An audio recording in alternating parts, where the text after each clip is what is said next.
Dari bayar hutang ke bisa. Pak, ayah saya baru meninggal seminggu yang lalu. Tolong Pak, bicaranya yang baik. Halah, umur mana aja lebih kecil dari orang. Siap tuh buka hutang 10 juta. Orang teh yang apal. Kudu ayam buayuna. Hah? 10 juta? Dapat uang dari mana aku 10 juta? Uang tabunganku aja cuma 7 juta ya Allah. Oh, 10 juta. Kurang diberi kesempatan nepi kaisukan. Lamun mana tetap temayar, ima iya ku orang cekot. Iya Pak, nanti saya akan bayar. Pagi-pagi aja udah bikin pusing sama yang ribut. Usip baru nih. Di pagi hari yang cerah, Cik Eha sudah berjualan sayur di depan komplek. Seketika terdengar ibu-ibu sedang membicarakan orang.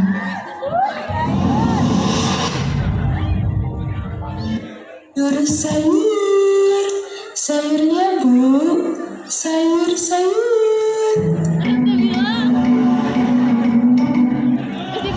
Cek, udah denger info tentang anaknya si Jaka itu?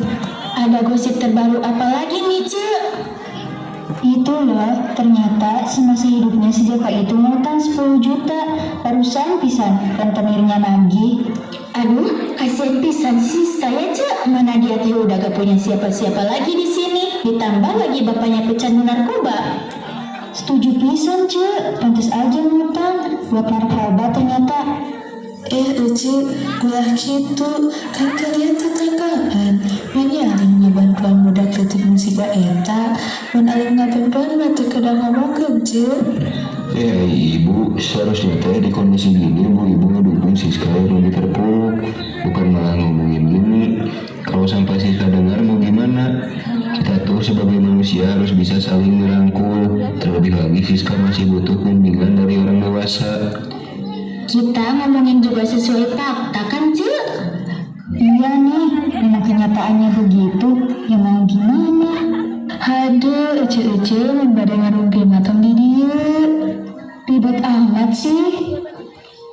Udah saya mah jadi males beli kesini. Kan bagus ya, udah ingetin. Masa malah dibales gitu?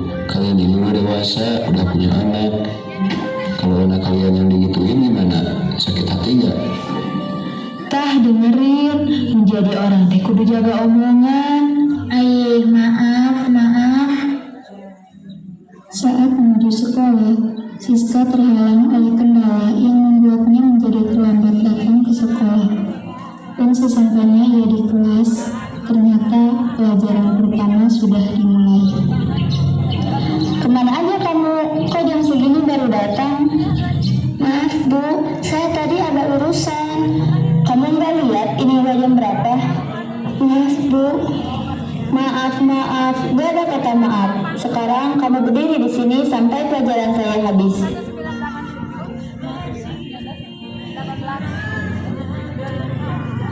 Saat sudah beres pelajaran berlima, Siska akhirnya bisa duduk di bangkunya.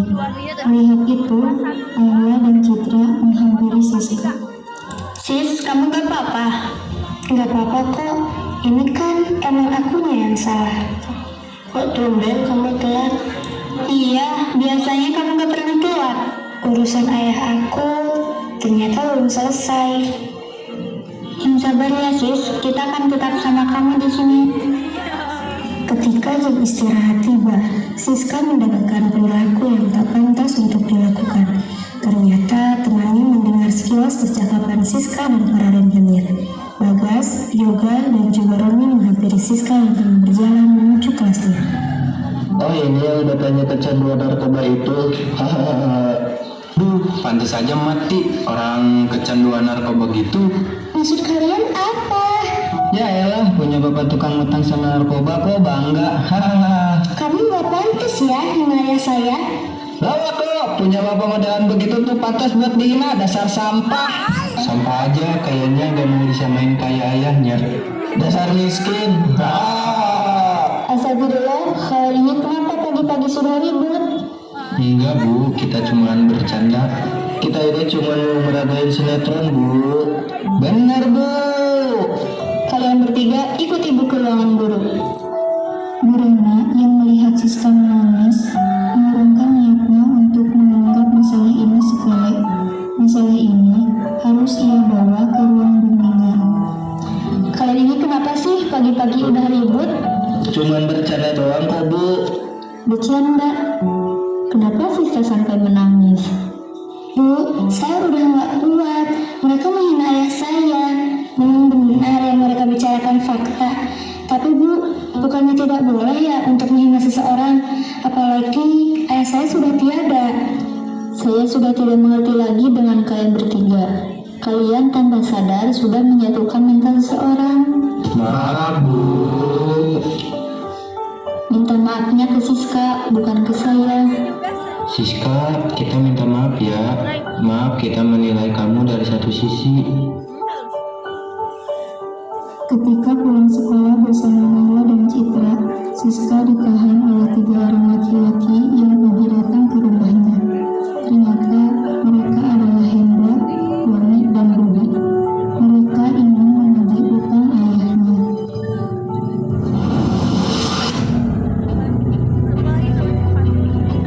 Woi.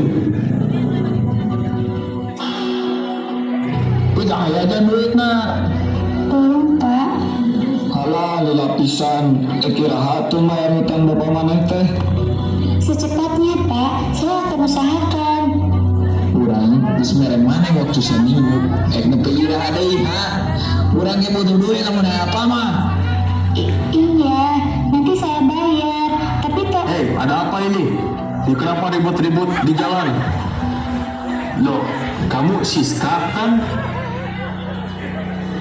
Mas, mungkin lebih baik kita bicarakan di rumah saja. Saya akan bantu meluruskan masalahnya. setelah itu Hendra pun mulai menceritakan tentang masalah yang terjadi. Saya paham apa yang dirasakan mas-mas kalian. Saya juga merasakan apa yang dirasakan adik Siska ini. Ayahnya belum lama pergi, Mas. Jadi kita bicarakan baik-baik saja. Jadi kumaha? Urang tahan apa, Pak? Erek bapak nama ge hutang mah geus hutang, anggar kudu dibayar. Bagaimana kalau pakai uang saya dulu? Jangan Pak, biar saya sendiri saja yang melunasi semua hutang ayah. Tidak apa-apa, lebih baik berhutang ke saya. Kamu bisa bayar kapanpun. Alah, erek di mana ya atau mana? Urang teman deui. Buru bayar. Sabar, Mas, sabar. Jadi bagaimana, Siska? Dari tabungan saya aja Pak, insya Allah cukup untuk melunasi setengahnya. Atau begini saja, Siska. Sebagian dari tabungan kamu dan sebagiannya lagi dari saya. Ambil setengahnya saja ya, sebagiannya dari saya. Ini Pak, saya ada 5 juta. Ini Mas, monggo silakan diterima terlebih dahulu 5 juta. Halah, 5 juta na deui mah kasat mata meureun, diguna-guna gerayo mah. 5 jutanya lagi di rumah saya, Mas. Habis dari sini ikut ke rumah saya aja. Maka urusan kalian dengan adik Siska sudah beres. Lah, nyanggeus aya mah wang ka imahna. Maneh, ieu peringatan tuh urang. Lamun teu mampu mayar, ulah sok ngahutang kampung. Pak, terima kasih banyak ya. Saya sangat berhutang budi kepada Bapak. Kalau tidak ada Bapak, sepertinya saya sudah diusir dari rumah ini. Sama-sama, Siska. Soal utang itu anggap saja sudah selesai. Maksudnya gimana Pak?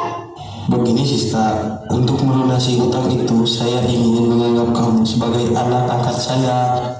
Dengan begitu, hidup kamu akan terjamin dengan keluarga saya. Pak, saya benar-benar nggak nyangka. Saya akan berusaha sekuat mungkin untuk menjadi anak yang baik. Dan saya juga tidak akan mengecewakan Bapak dan Ibu. Setelah percakapan tersebut, Pak Ustadz dan Siska pulang ke rumah Pak Ustadz. Ciona, istri Pak Ustadz, terkejut saat mengetahui fakta bahwa Siska telah diangkat sebagai anak oleh suaminya. Maksud Bapak apa? Kok ngangkat anak pecandu narkoba itu jadi anak kita? Bu, tolong tenang dulu biar Bapak jelaskan pelan-pelan. kita kebawa masalah. Bu, jangan menilai anak dari kesalahan orang tuanya. Siska gak minta dilahirkan dalam keadaan seperti itu. Tapi kenapa harus kita, Pak? Karena kita mampu, Bu. Allah titipkan kemampuan itu ke kita. Jangan kita sia-siakan. Ibu butuh waktu, Pak. Saya janji gak bakalan menghilangkan kepercayaan ibu dan bapak. Saya juga akan berusaha untuk menjadi anak yang baik. Siska, maafkan ibu ya. Ibu pernah salah menilai kamu. Gak apa-apa, Bu. Siska paham. Dan Siska juga sudah memaafkan.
dan perhatian ibu dan praktis.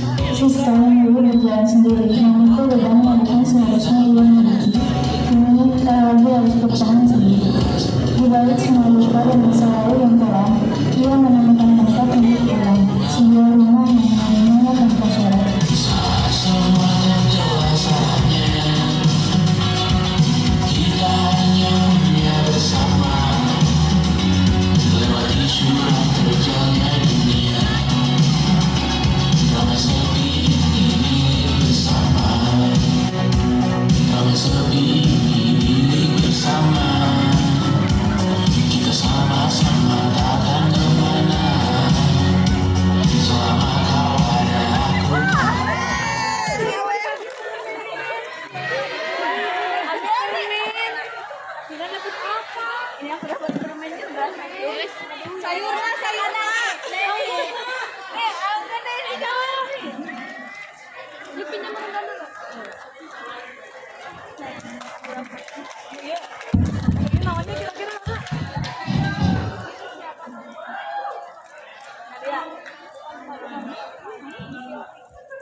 Berikan tepuk tangan. Untuk selanjutnya yaitu tari kreasi kelompok 2 dari kelas 11B. Selamat menyaksikan. Tadi siapa sih yang ini kan yang ini yang sebelum Sang Ramayana ada Ayu bukan? Atau yang sebelumnya bukan ya? Yang sebelumnya mah itu Ubay jeung sama Ubay. Ceweknya siapa? Sania. Ya ada Ayu jeung Sania iya ya. Ubay sama ada Ayu berarti. Iya mah ada ibu. Kalau nggak salah Wahyu ya.